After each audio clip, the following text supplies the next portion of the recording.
all, but he really brought a lot of stuff here tonight. So this is going to be a great presentation. Corey, if you could give that microphone to Tim, that's got more audio than what I've got. So let's give him a booming mic, and if we can get the camera on some of this stuff so that we can preserve this with a recording. Tim, thanks so much for taking time out. I know you're a busy EMT at McGonagall's, and thank you for your service doing that. And also thank you for being here this evening. So with that, the floor is yours. All right, thanks, Tim. And again, thank you for reaching out to me. That meant a lot. I was quite excited to somebody that would want me to talk in front of a lot of people about some things that I love. So get my paper here and a sip of water. Having dry mouth all day today.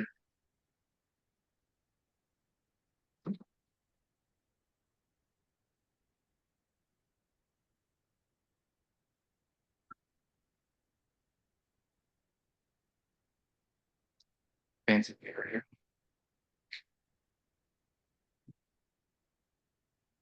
My name's Tim. Call sign is W3IPA. A little about me. I actually became got my call sign. I took the test through the club here, and then I probably a few weeks later tested for my general. I think that was right around COVID or the beginning of COVID.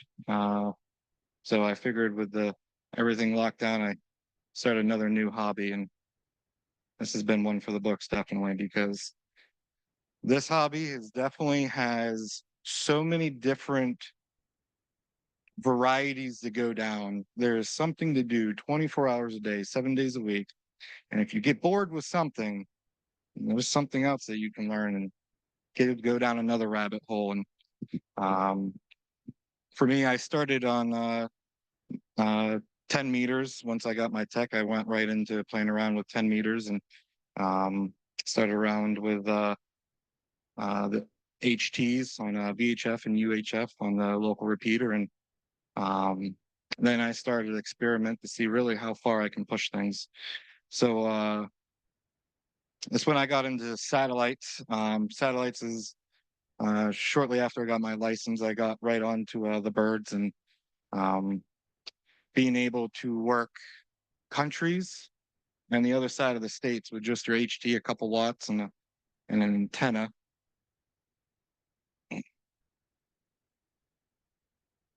And as techs, your privileges are 10 meters up to 28.5 on voice, and then everything above that, VHF and up. And so this was the satellite antenna that I used. And which is nice about once you get into further down the rabbit hole of VHF and up is not a lot of people get the opportunities to go on some of these great expeditions. So whenever you start getting into VHF, a lot of them are grid chasers. So grids are the 2 degree by 1 degree GPS longitude, latitude, ID code for all around the world. And so we happen to, in this area, live around about four of them. And one of them on satellites especially is a rare grid, which happens to be out near Clarion, so FN01. And so that was my first take in being a DX, happened to have been an hour away from my house. And, didn't think I would have the chance to be on the expedition until I had my little mini expedition out to Clarion. And I think just in one day, I racked up about over 100 QSOs over satellites. And it was like, I was not ready for it, definitely. Then, so what was nice about satellites is the antenna that I use is an Arrow, and it breaks down. It can fit in a backpack or an Arrow quiver, and can be brought on the plane or handy in your back trunk where the wife doesn't see. So all my vacations, even driving out to see family, I stowed it upon our vehicle. And whenever I had the chance, um, there's a couple different apps you can use to track the birds. And it's it's about 10 minutes that the satellite's overhead. And as long as you're in the footprint of the satellite, which a lot of them, if it's a bit of a Western pass, you're going to have all of North America, Canada, some into Mexico, and even into the Caribbean sometimes. So with a little HT and a little collapsible breakdown antenna, even with your tech license, you can start working some DX on the 2 meters and 70 centimeters. So once I got onto those, it just kept going. A few years ago, we had a big sporadic E opening, and even on 2 meters, with just a few watts, I think it was 10 watts with the 705, I worked 4 different grids that were along Florida. I worked I think another 3 or 4 that were around Texas, and that was with this little antenna. And I just had it on a little tripod um, that I mounted with some PVC pipe, and it was probably honestly not even 6 foot high. So whenever once the big sporadic E opened up, it was during like September, and it only lasted probably 30 minutes. Once it gets up that high, I think it even can go up to about 220 megs. Sometimes it doesn't open up, and there's no really prediction for it. And but when it's open and you can take advantage of it, just even with a few watts, conditions are good. You can work a distance, even on 2 meters and 432. And then continuing there, where I live, I kind of live in a bowl, so not a lot of RF really gets out that easily from my house. So I knew some big HF antennas and Yagis weren't really in the picture for me. So for me, once I started getting a little further into the VHF stuff, I got started building 6 meter. I started building six 2 meter, 70 centimeter, and 1296 or 1.2 gigs for the VHF contests. And so what I thought was I would be a rover portable op. And instead of setting up in my yard, I decided to try to find some of the tallest hills that I could find. So, an 80-foot tower at my house, it's still below the hills over where I live. So I figured I can get higher by using the ground terrain. So my first year, I went back out to Clarion, where I worked 6 meters and 2 meters during, can't remember it was a few years ago for the ARRL June VHF contest. And I really just wasn't really going to try to be very competitive, but it was really just out there for the activity, just to try to make contacts. And really, that's really what I really like to do. I don't like to get too competitive. I just really like the activity and knowing that other people are enjoying the VHF up and bands. So I ended up actually coming second, which was beyond what I thought I would do. Which in when you get up into the VHF and especially into the contests, sometimes you won't get those very long pileups that you do in HF. I heard Mike going to town down at Tim's house during field day, and I thought, man, I wish I could get some good pileups on some of these bands. We have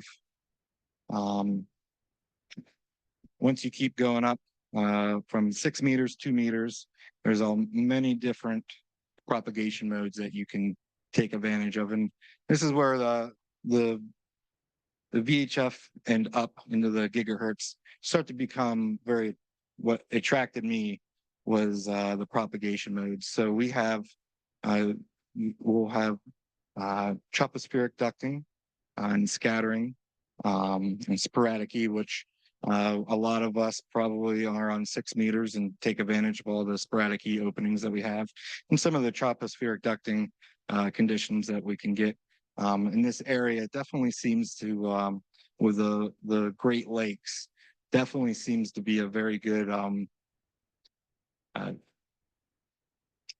tropo conditions that develop over the lakes, and we're able to take advantage of that.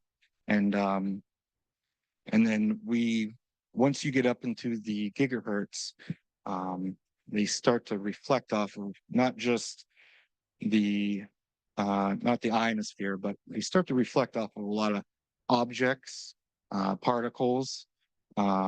So getting up into past 2 meters and 70 centimeters, you start to get into 900 megs and up from there.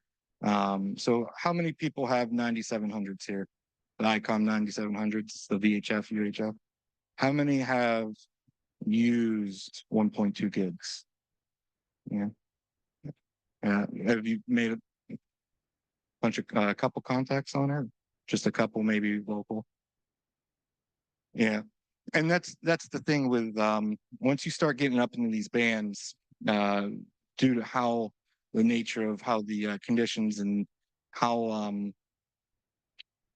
a lot of these antennas, as you can see, are very big dishes. So these beam widths are going to be very tight, just even a few degrees on some of them. So where once you get up into these, it's a lot of the times it's a very coordinated effect. So that's where the challenging part comes in. I always liked the harder portions of everything, video games, anything. So that's one of the draws for me, was the challenge of once you got up into the gigahertz, there's definitely a lot less people than even on 2 meters and 70 centimeters. So going up into, we'll start with 1.2 gigs. A lot of, there's only probably a few pieces of equipment like the 9700. I think there's some other discontinued radios out there that still have it, or you can get modules for them that offer it. And then there's, um, you can, sorry, I'm having a brain fart here. It's been a long day already. Once you get up into the 1296 range, that's where microwave kind of starts to, general consensus is about 1 gig up. So you can kind of start to get your taste, almost like how text can get in with 10 meters, the taste with the VHF. I think 1.2 gigs is kind of like the great stepping stone into the microwave. It sure was for me, because that's once I got in on 1296 before I got into any of the other microwave bands, and started with a couple local QSOs. There was a few people around Lawrence County. And then just a few handful of people that I was on the repeater with, that when we get into talking and they go, hey, I got that band. And, I think I can pull it out and we can make a QSO. And usually the squeaky wheel starts to get noticed. So that's what I like to be, is kind of the squeaky wheel. So started getting a little more involved on 1296. I started building a terrestrial setup, so to use out on some of the contests for the extra bands. I started with, I didn't have a radio that had it, and at the time the 905 wasn't out yet. So I had a 70 or 705, which is a great radio. So I went out and did a bunch of research and came across SG Labs. It's a company out in Bulgaria that makes a bunch of different microwave transverters. And like I said, this is kind of the stepping stone into the microwave rabbit hole. So The transverter is basically a up and down converter, which takes um, an IF intermediate frequency radio, so either a 2 meter or 70 centimeters input. So it takes that, converts it up to the desired frequency. So for here, it takes the transverter's local oscillator and mixes the 2 meter and the local oscillator of this transverter, which is 1152. So it's 1.1 gigs to bring the 144 up to 1296. So with that, I built a 25-watt little setup that I took out for a few activity days, which absolutely, yeah. Yeah, you can even start here. Don't worry, you won't break anything. And I'll pass, as I go here, go up the bands, I'll pass some of the stuff around. So I built and the 25-watt PA isn't in there. And I'll tell you why here in a little bit. So I started, that was the first stepping stone in the microwave. And once I made the couple regional local QSOs, you know, it was like, oh, this is way cool. And Josh, and we didn't get a chance to talk, but the local QSOs ended up basically similar to how the kids made I think it's a 900 megahertz is the Meshtastic.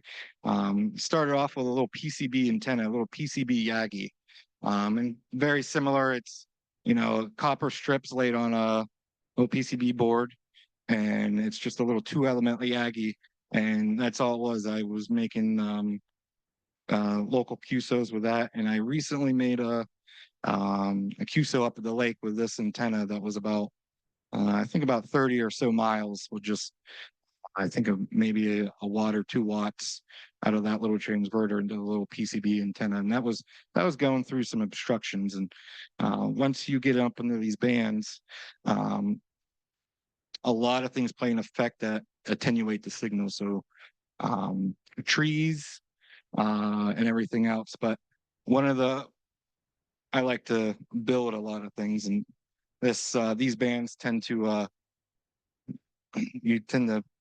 not a lot of off the shelf stuff once you get up here. And I thinking about the Meshtastic, when I was into drones before they got really big. We used to make drones out of little pieces of wood out of anything, and we'd go to the Home Depot and stuff and build them out of there. But one of the things that we like to do is see how far we got them.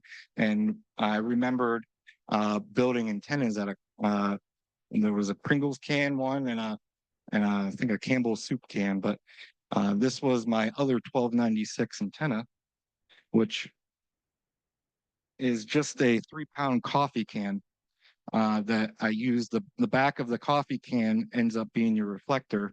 And I put a type N connector into the bottom of it and a little quarter wave stub probe is what is your radiating element. And it's about, I think when I researched these, I think he was getting, I think the article said about 10 dB forward gain. So, you know, I think there's definitely some, maybe some of those kids might want to keep the parents' coffee cans around, because you can definitely use them, and even some of the soup cans once you get into the little higher bands. But I think I try to reuse everything around my house that way. Yep, absolutely. You can see it, just a regular 3-pound Kirkland brand coffee can. So that I started playing around making all these, and there's a lot of different articles out there that are very good and very informative, and they have a lot of great diagrams and pictures, and they go into really great into showing how to make a lot of these antennas, because like I said, once you get up into some of these high bands, there's not a whole lot of off the shelf stuff. So you're either making it using ex commercial gear, I know there's a lot of TV link antennas out there that were reused to use for some of the higher 10 gigs and up. Um, and so some of the propagation modes, like I said, Tropo, sporadic E, and we start getting into kind of the niche modes, which maybe some know, some don't, which starts into the scattering mode. So anything, like I said before, a lot of these gigahertz bands, they start to reflect off of a lot of things, buildings, even aircraft. So there's a lot of aircraft scatter that we experience, especially working a far station that happens to have a big airport or something, very active airport. We get a lot of aircraft scatter off of the departing and arriving planes. And then we get into some of you may use meteor scatter, and that's another form that so like 50 megahertz up to 2 meters. We use some of the rocks that are falling onto our planet.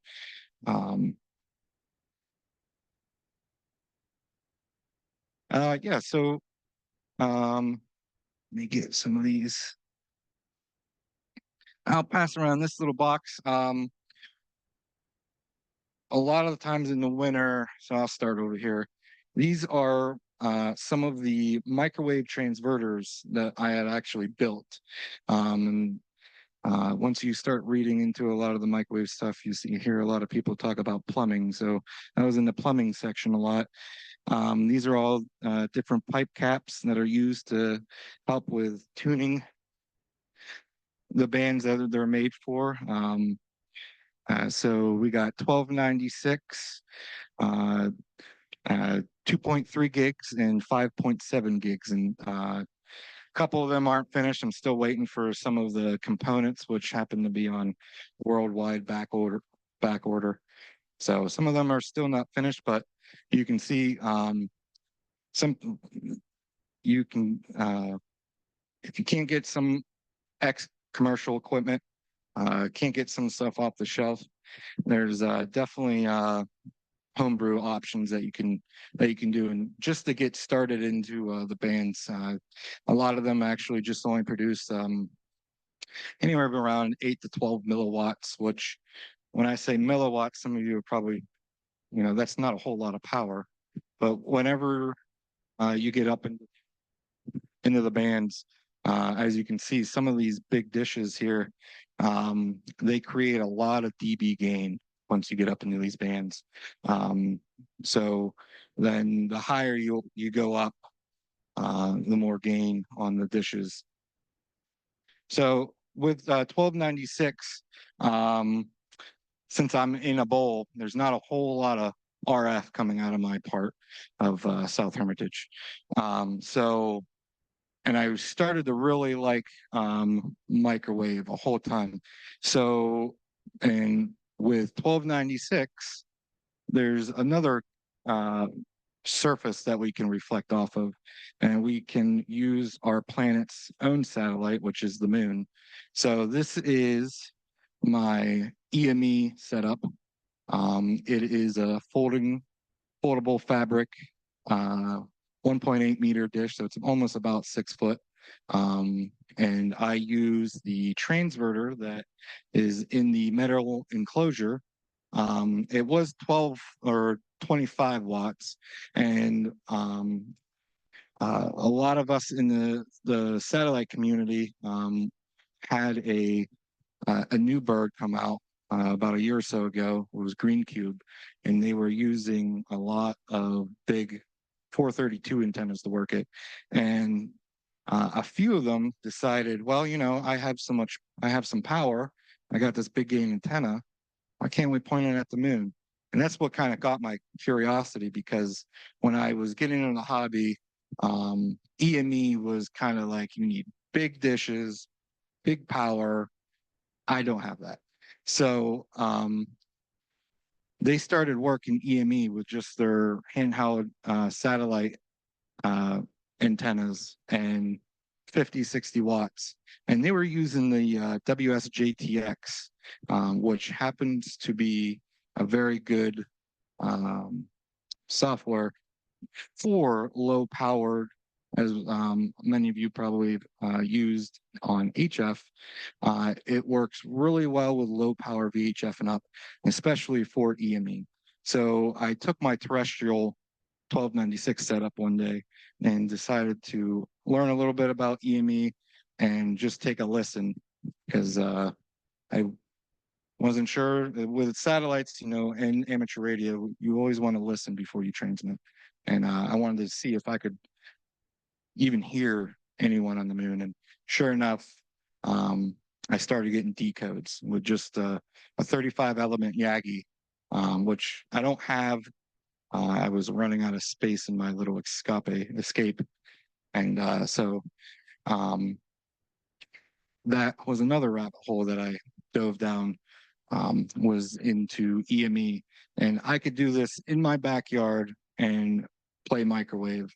So I went from working with a Yagi, and I got a hold of another satellite guy that I knew, W3IPA, Paul over around New Jersey, and he makes these dishes, and I pulled the trigger on it, and I would not go back, because so far I'm running this dish, which is about 25 dB gain on 1296, and I decided to step away from the 25 watts and build 600-watt PA for 1296.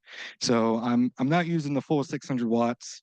I'm only pushing about 250 watts on 1.2 gigs. Here, I'll grab that. So 250 watts with about 25 dB is an ERP of about 75,000 watts or so. So you definitely don't want to stand in front of this dish, because you'll be cooking your lunch. This is a little bit heavy. I don't know if we want, yeah. So we'll get to that here. So with 1296, I have about 125 contacts off the moon. I have about 30 DXCC contacts now. And I have my VUCC through the moon, running 1296. I have my VUCC through satellites.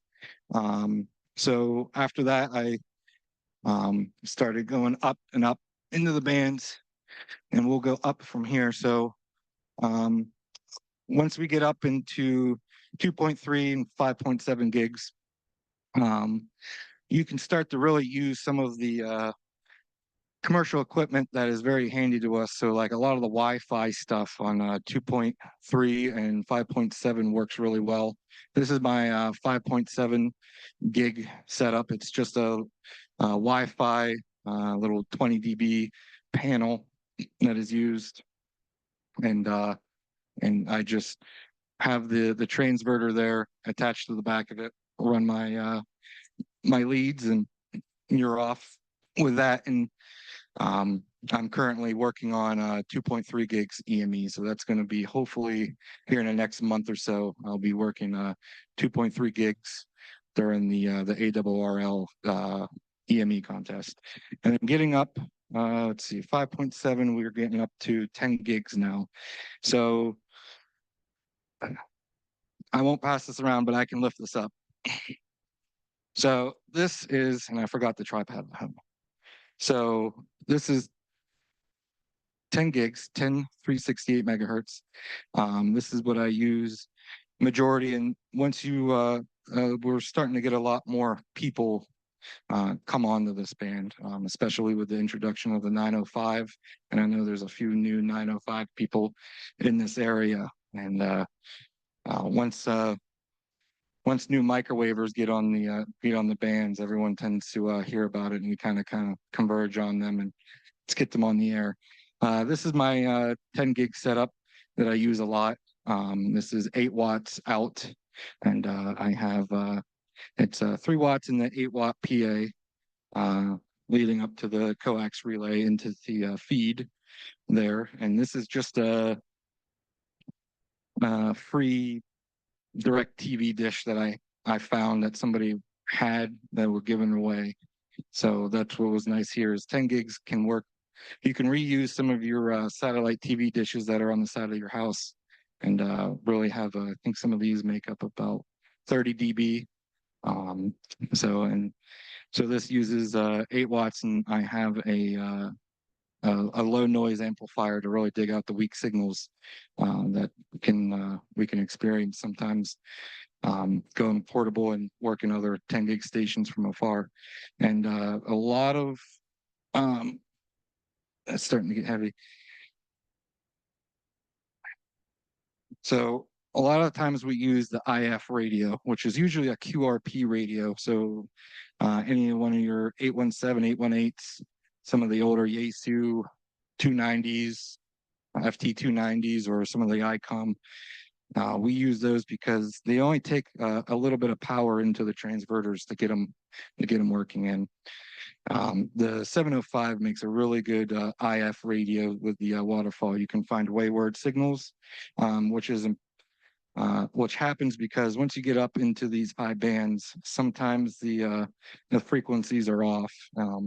So that's why we tend to use 10 megahertz references to really lock that frequency in place. So, say if me and Steve here decide to go work each other, you can tell me that he's right on 10.368.100, and I can go, I am too, because we have our transverters locked, so that way we know that we're right on the frequency. So getting up past that, I have 15 confirmed grids. I have a few more. I'm still waiting on QSL cards, so I should actually be about 19 or 20 grids total. And I was not able to get on Logbook of the World to get the exact number, but I'm about 70 QSOs, 70, 80 QSOs with 10 gigs. And that's using various modes between tropospheric ducting, airplane scatter, rain scatter, and snow scatter, which once you get into those modes up in these type of frequencies, these high bands, you can actually work stations hundreds of miles away with only just a few watts, even a half a watt on 10 gigs into a 18 or 20-inch dish. Really can push the limits of the distance that you can work, and a lot of loss in the coax. So a lot of us end up using some hardline, or when we try to keep it real short to keep all that loss. Because once you get up into these high bands, the loss of every component, coax, even the connectors, really add up, and you can really not have all the power that you could really get out in the signal on the receive side. Even just by changing out higher quality connectors, you can gain, it can be very significant once you get up here. So going from here, we'll go over, I think this is 24 gigs. Steve, KB8VAO, was nice enough to bring some of his microwave stuff. He's got a lot more higher bands than I do. I haven't got that far yet. But Steve was nice enough to bring out 24, 47, and 122 gigs. And this is Steve's 24 gigs. It's open to a little lens antenna that what's the furthest you worked on 24 gigs? You remember? Yeah, so being in the Great Lake region, we happen to be a very luckily to have a dense population of a lot of microwavers. So on activity days, contests, a lot of times we all converge around the lakes because the bodies of water create a lot of nice conditions with tropospheric ducting that can go as high up into the high bands. And we tend to work across uh, all the lakes into Canada, um, Michigan from Lake Erie. You got a question? Okay, sure.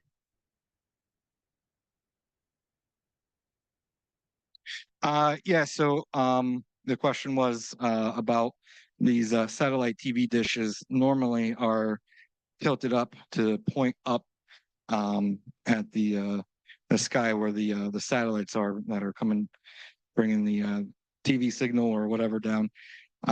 So there is with these offset dishes, there is a specific angle that you want to find, and there's a lot of articles about finding that angle.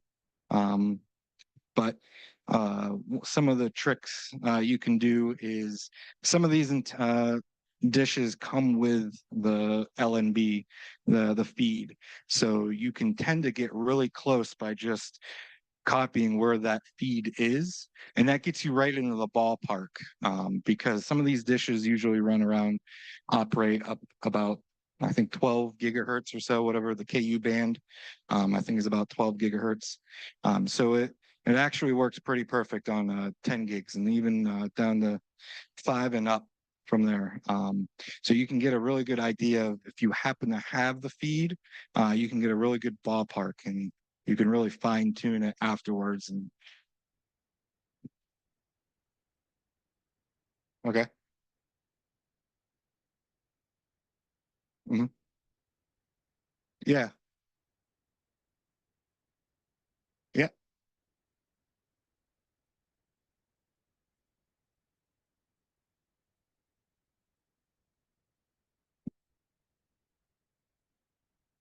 Hmm.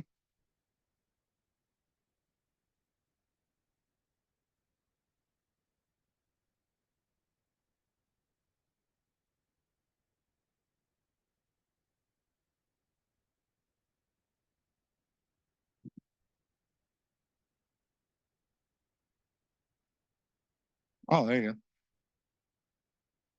And there's a lot of other like tricks that we can do to really fine tune um, our dishes. We use sometimes if we're lucky enough, we have some beacons in the area, which right here down front is my new 10 gigahertz beacon that I've been working on. Hopefully soon it would be pretty high up, a lot higher than my house in the bowl.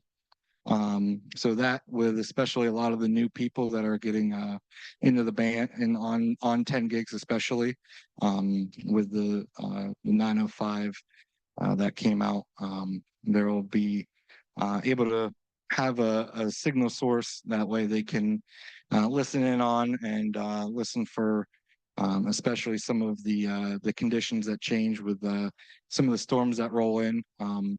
They can use the 10 gig beacon to um, be able to test some of their gear, test the receive. But can't remember. Yeah, the white dish. So this is another one of Steve's who was nice enough to bring some of the stuff out. This is 47 gigs, 76 gigs. I'm sorry. So 76 gigs. And how much power are you putting out on this? So 5 milliwatts. Again, and when we mentioned some of these small power levels, you know, it's not something you can really put your nose up to.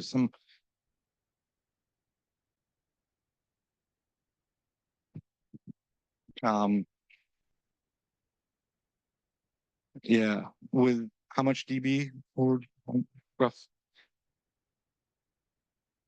Yeah, so on 74 gigs, they had a limitation um, with the radar that was used, and he was, what'd you say, 5 milliwatts, which ends up being roughly output after the dB.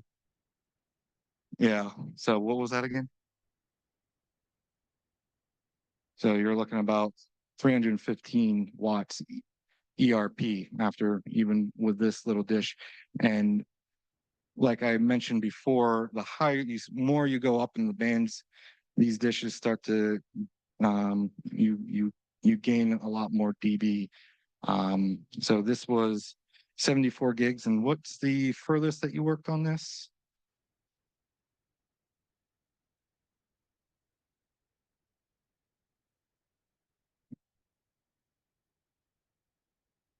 Okay.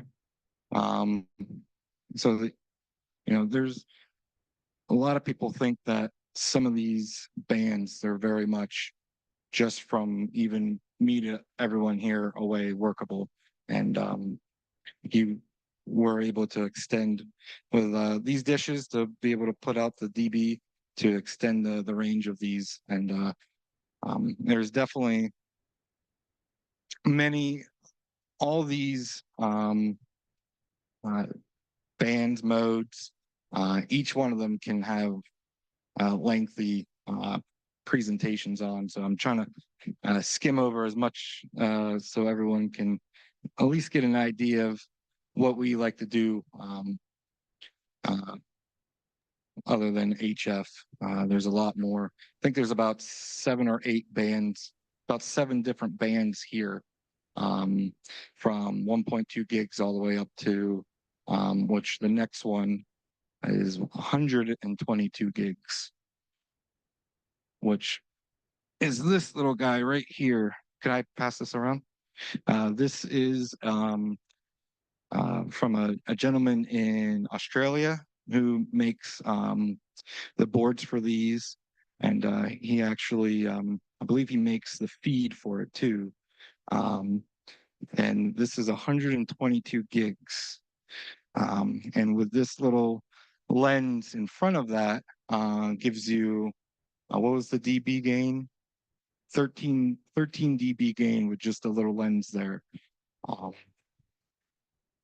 so, um, sure, yeah, absolutely. Sorry, I can sometimes ramble on. Go ahead.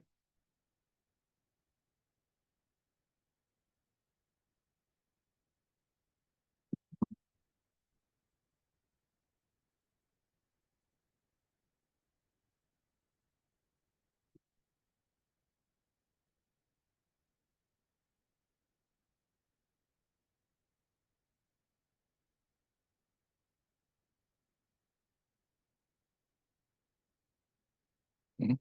Any other questions? Anything about even satellites, 50 megs up to what we've talked about? Anything at all?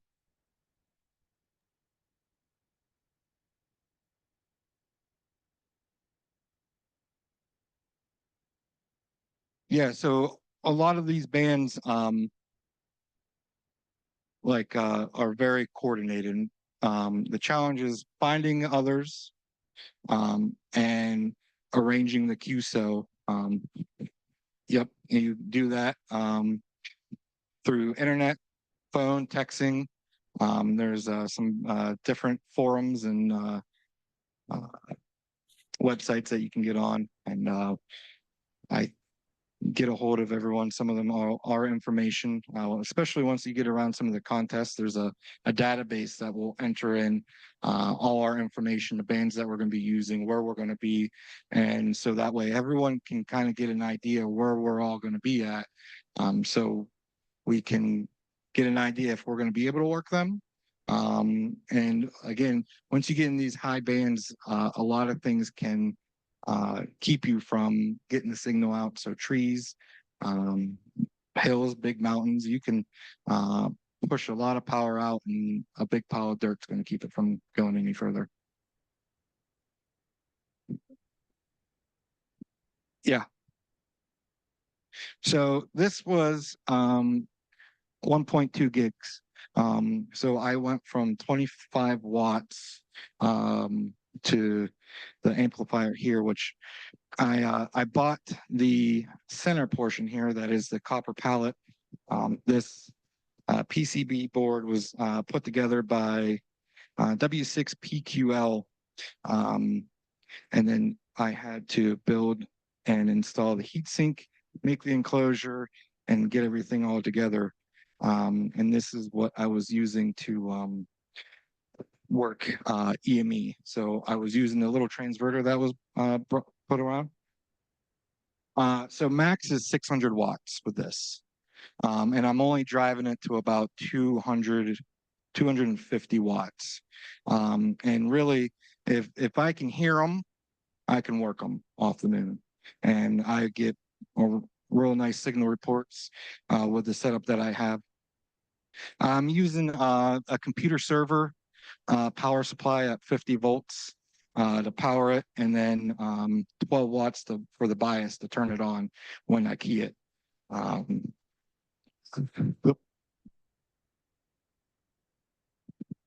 Whenever you for EME on 1296, we're circular polarized, because once you get there's an event conditions that are happen whenever the signal goes out of our atmosphere, it changes rotation, and then once it hits off the moon, it reverts back to the, and then even when it comes back into our atmosphere, it reverts again. So a lot of the guys are circular polarized once you start getting into the big dishes, or you see a lot of the big arrays. I'm sure some of you have seen on the internet some of these big arrays that are vertical and horizontally polarized to try to compensate for the change of polarization that happens once it goes through our atmosphere. I think you had enough.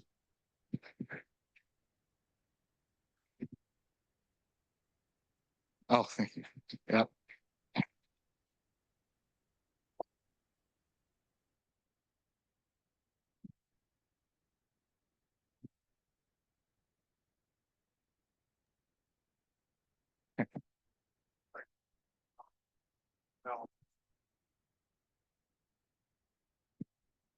Yeah.